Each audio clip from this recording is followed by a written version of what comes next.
Washington, special representatives for six-party talks are set to meet to discuss ways to confront North Korea's SLBM and reprocessing of plutonium. Additional measures, including sanctions, are valid options. Lotte's vice chair takes his own life before being summoned for questioning by prosecutors, leaving behind a note saying the group does not have a secret slush fund. South Korea's Innovation Center celebrated their accomplishments thus far with the president in attendance, looking forward to providing greater support to Korea's entrepreneurs and small companies. Hello, it's good to have you with us at this hour. I'm Daniel Choi. Seoul and Washington six-party talks representatives decided to meet for talks over North Korea's latest provocations very soon. Also, UNSC members are mulling over a statement that could be issued in condemnation of Pyongyang's SLBM test. Kwon So-hwa has our top story. The special representatives for the six-party denuclearization talks from South Korea and the U.S. are expected to put their heads together to confront the ongoing threats from North Korea. According to a diplomatic source Friday, Seoul and Washington are arranging a meeting to take place in Seoul early next month. Seoul's Foreign Ministry's Special Representative for Korean Peninsula Peace and Security Affairs, Kim Hong-kyun, and U.S. Special Representative on North Korean Policy, Sung Kim, were said to have agreed to swiftly hold a meeting during a phone conversation Thursday, a day after North Korea test-fired an SLBM into the East Sea, which was deemed a successful launch. The top envoys on North Korea are expected to look into additional measures to deal with Pyongyang's latest missile test, as well as discuss how to deal with the North's apparent reprocessing of plutonium to make nuclear weapons. With the U.S. government having implied that extra sanctions on the regime cannot be ruled out, there is a chance that the discussions will evolve around raising the pressure on Pyongyang by another notch. That's also aimed on the UN Security Council front. A source said Friday the U.S. put together a draft statement condemning North Korea that's being reviewed by the other council members, meaning they are now in a so-called silence procedure. The 15-member UN Security Council swiftly got together for an emergency meeting Wednesday to discuss North Korea's recent missile test. Kwon So-hwa, Arirang News. With North Korea boasting noticeable SLBM upgrades, concerns are growing over the adequacy of South Korea's ability to counter such threats. Some experts in Seoul say nuclear-powered subs could be the answer. Lee Min-young covers what we stand to gain or lose through such developments. Military experts are urging South Korea to add nuclear-powered submarines to its fleet to counter the threat of North Korea's submarine-launched ballistic missiles. According to the Defense Ministry, the South Korean Navy has a total of 16 subs, with 14 of them currently active. That leaves it severely outnumbered by North Korea, which is believed to have 70 subs or even more. Those 14 comprise 5 1,800-ton boats and 9 1,200-ton boats. What's more, South Korea's subs are all diesel-electric, a drawback that could be fatal in combat. Diesel-electric subs have batteries that need to be recharged often, which means the vessel has to surface and possibly expose itself to enemies. That's one big reason why the experts stress the need for South Korea to acquire subs that can stay underwater for longer. The solution, they say, is develop nuclear power. Without the need to recharge any batteries, a nuclear sub can stay underwater essentially as long as it can feed its crew. This allows clandestine underwater operations to go on for months at a time. They're a lot quicker, capable of moving at 40 kilometers per hour, 3 times faster than diesel-powered ones. For now, South Korea is pushing ahead with its so-called Changbok 3 project, a plan to build 9 3,000-ton submarines, which would not only be bigger but can stay submerged for longer. It's not to say that the 3,000-ton Changbok 3 and the 1,800-ton subs we have are not a match for North Korea's subs. But what if the North adds more subs or builds an even larger nuclear-powered submarine? We should be prepared for the worst. Military experts seem to agree they're necessary, but they point out some risks as well. The nuclear fuel rods in the submarine should be regularly replaced, but in that process, nuclear waste could be produced, and the operation itself is very dangerous. The resistance of nearby residents could be a problem as well. Military officials say they're looking into upgrading the fleet, but the complexity of the issue means a decision could take some time. Lee Min-young, Arirang News. The vice chairman of South Korea's fifth largest conglomerate was found dead early Friday morning, another dramatic turn of events in the ongoing probe into Lotte Group's irregularities, as Lee In-won was to be questioned by prosecutors. Kim Min-ji fills us in. It was a shock, not just for the general public, but for the group itself. Lee In-won, the vice chairman of Lotte Group, was found dead Friday morning in an apparent suicide. His body was discovered by a passerby in Yangpyeong County, east of Seoul, just hours ahead of a scheduled summons by prosecutors.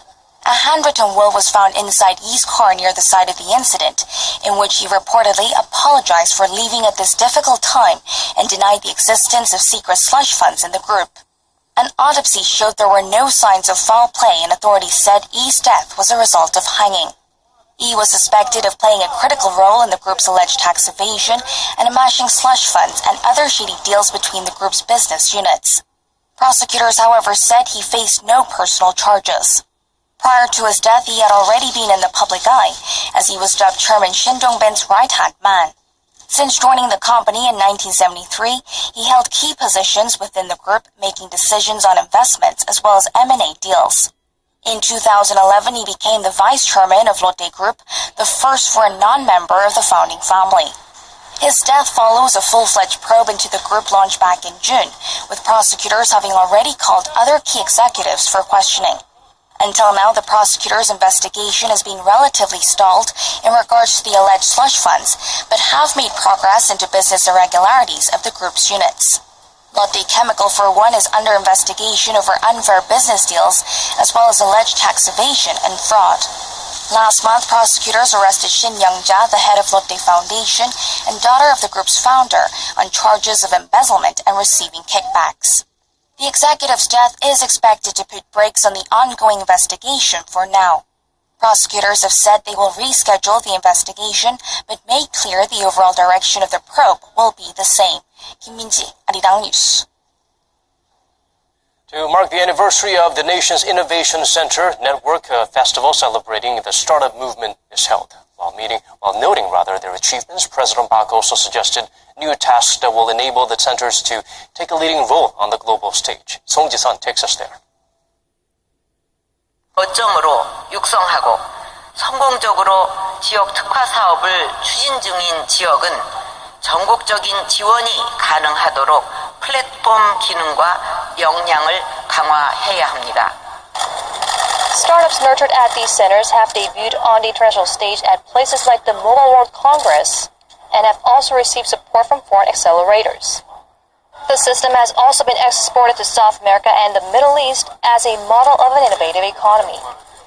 혁신센터들을 중심으로 변화와 혁신의 열기를 확산시키고 그 기운을 해외로까지 힘차게 뻗어내서 대한민국의 새로운 미래를 함께 만들어 나가기를 기대합니다. President Park also said that to link the startup movement to job creation, these startup centers must work as a platform for employment by matching emerging startups with qualified personnel in cooperation with regional businesses and schools. Song Ji-sun, Arirang News. Korea's consumer sentiment showed improvement again this month, marking a high not seen since late last year. This comes despite lingering concerns about the government's corporate restructuring drive. Woo Jung-hee breaks down the numbers for us. Korea's consumer sentiment hit an 8-month high in August. The Bank of Korea says the composite consumer sentiment index came in at 102 for this month, the same figure as last December. That's up 1 point from July when the reading bounced back above 100. The index shows an improvement for the second consecutive month after the readings in May and June came in below 100 due to the government's corporate restructuring drive, which triggered fears of massive layoffs in the country's shipping and shipbuilding industries. A reading of Korea's three major political parties have resumed their deliberations on the government's supplementary budget plan. Hopes are high the funds will breathe fresh life into Korea's sluggish economy. Kim Young-gil has the latest from the National Assembly. The ruling Saenuri Party welcomed the resumption of the Assembly's Special Committee on Budget and Accounts on Friday. I once again asked the Budget Committee to fast-track the review of the bill. Central and local governments should get ready to release the funds before the Chuseok holiday and draw up next year's budget plan. Chung also thanked the opposition parties for their support in agreeing to call a vote on the budget bill on August 30th. The party says the multi-billion-dollar budget supplement will help invigorate Korea's stagnant economy in the fourth quarter, in part by supporting the restructuring of the ailing shipbuilding and shipping industries, which involves recapitalizing state-run banks. The minor opposition People's Party echoed the ruling party's view, saying that continued deadlock over the bill would only have hurt the economy. The economy will not get better straight away, but the extra budget plan was an inevitable choice for the economy. Meanwhile, the main opposition Minju Party of Korea urged the two parties to compromise on the witness list for an upcoming hearing next month on the restructuring of the shipbuilding and shipping industries.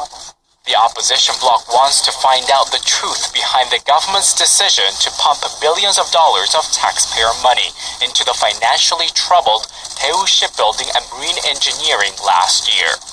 Kim Young-gin, Arirang News. Sticking with local politics, the main opposition Minju Party of Korea is preparing to select a new leader at its national convention this weekend. Shin Se-min lists the potential candidates that will be looked to by members to bring about a change in government at next year's presidential election. The death toll from Wednesday's earthquake in central Italy continues to rise. More aftershocks and time running out to find survivors under the rubble. Prime Minister Matteo Renzi declared a state of emergency in the worst-hit regions. Kim Mo-kyun reports. Amid strong aftershocks, including a magnitude 4.7 tremor on Friday, the number of people killed by a devastating earthquake in central Italy continues to rise. Local authorities have reported at least 268 people dead, while more than 400 have been injured after a 6.2 magnitude earthquake practically leveled the town of Amatrice, northeast of Rome, on Wednesday. Rescue efforts have been hampered by the ongoing aftershocks, with hopes of finding more survivors fading. While the death toll is expected to continue rising, Italian Prime Minister Matteo Renzi declared a state of emergency for the affected regions. He pledged some $56 million in funds to rebuild communities ravaged by the quake, as well as tax exemptions for affected residents. We will probably never be able to completely dry our tears. Those who have lost their loved ones certainly will not. But when the memory of this incident will start to fade, we must be in the front row to underline that the reconstruction of those towns is a priority for Italy. Not only for Amatrice, but for Italy. Renzi said efforts will be put together to come up with a new model for urban and anti-seismic development amid criticism over the country's construction standards in high-risk areas. Kim Mo-kyun, Arirang News. That concludes our newscast. Thank you for watching. Have an incredible weekend.